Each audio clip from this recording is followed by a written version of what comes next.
एक गरीब आदमी था। एक दिन वह राजा के पास गया और बोला, महाराज, मैं आपसे कर्ज मांगने आया हूँ। कृपया कर आप मुझे 5,000 रुपये दें। मैं 5 वर्ष के अंदर आपके रुपए वापस कर दूंगा। राजा ने उसकी बात पर विश्वास कर उसे 5,000 रुपये दे दिए। 5 वर्ष बीत जाने के बाद भी जब उस व्यक्ति ने राजा के 5,000 रुपये नहीं लौटाए, तब राजा को मजबूरन उसके घर जाना पड़ा, लेकिन वहाँ वह व्यक्ति नहीं मिला। जब भी राजा वहाँ जाता, बहाना बनाकर उसे वापस भेज दिया जाता। एक दिन फिर राजा उस व्यक्ति के घर गया। वहाँ और कोई तो नहीं दिखा। एक छोटी लड़की बैठी थी।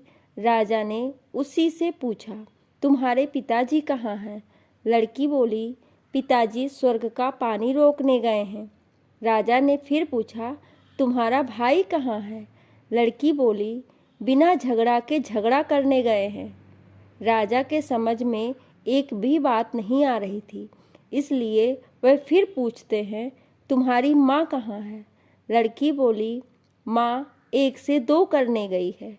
राजा उसके इन उलझुल जवाब से खींच गया।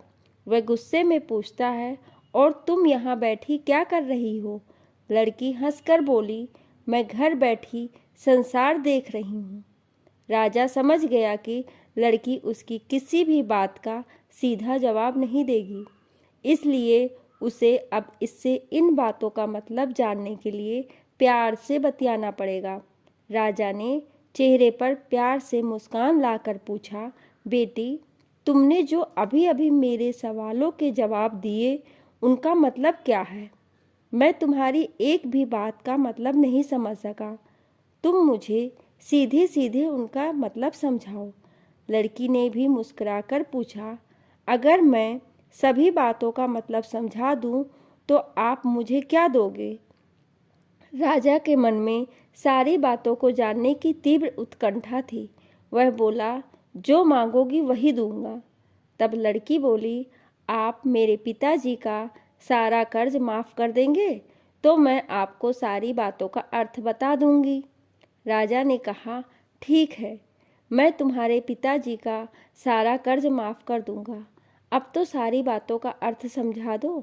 लड़की बोली, महाराज, आज मैं आपको सारी बातों का अर्थ नहीं समझा सकती।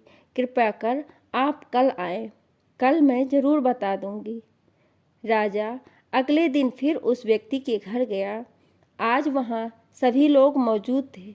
वह आदमी, उसकी पत्नी, बेटा और उसकी बेटी भी। राजा को देखते ही लड़की पूछी, महाराज, आपको अपना वचन याद है ना? राजा बोला, हाँ, मुझे याद है। तुम अगर सारी बातों का अर्थ बता दो तो मैं तुम्हारे पिताजी का सारा कर्ज माफ़ कर दूंगा। लड़की बोली, सबसे पहले मैंने ये कहा था कि पिताजी स्वर्ग का पानी रोकने गए हैं।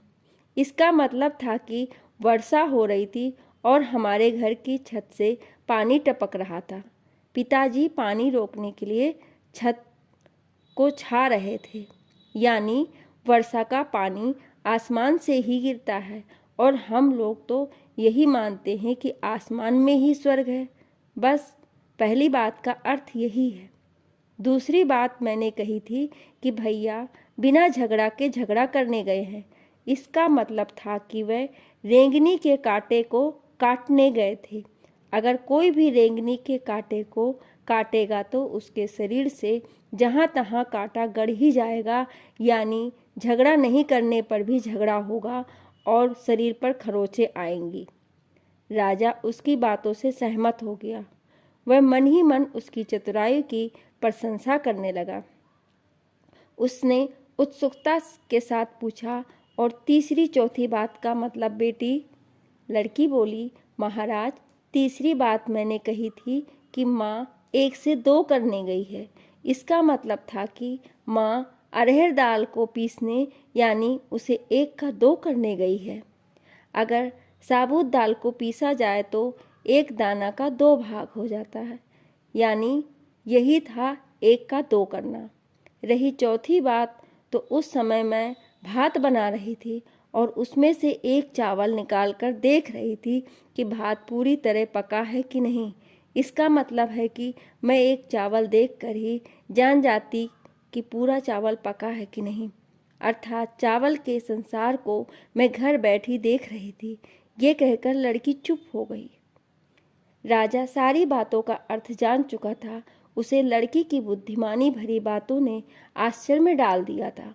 फिर राजा ने कहा, बेटी तुम तो बहुत चतुर हो, पर एक बात समझ में नहीं आई कि ये सारी बातें तो तुम मुझे कल भी बता सकती थी, फिर तुमने मुझे आज क्यों बुलाया?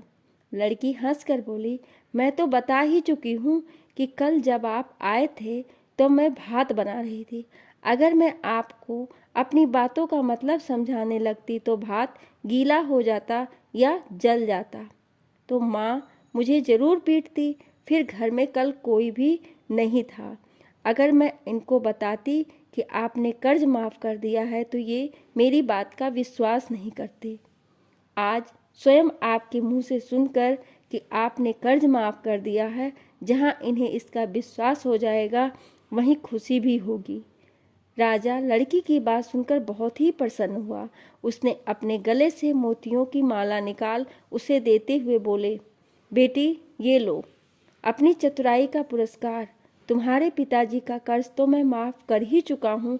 अब तुम्हें या तुम्हारे घर वालों को मुझसे बहाना नहीं बनाना पड़ेगा। अब तुम लोग निश्चिंत होकर रहो। अगर फिर भी कभी किसी चीज़ की ज़रूरत हो तो बेझिझक होकर मुझसे कहना। इतना कहकर राजा लड़की को आशीर्वाद देकर चला गया। लड़की के परिवार वालों ने उसे खुशी से गले लगा लिया।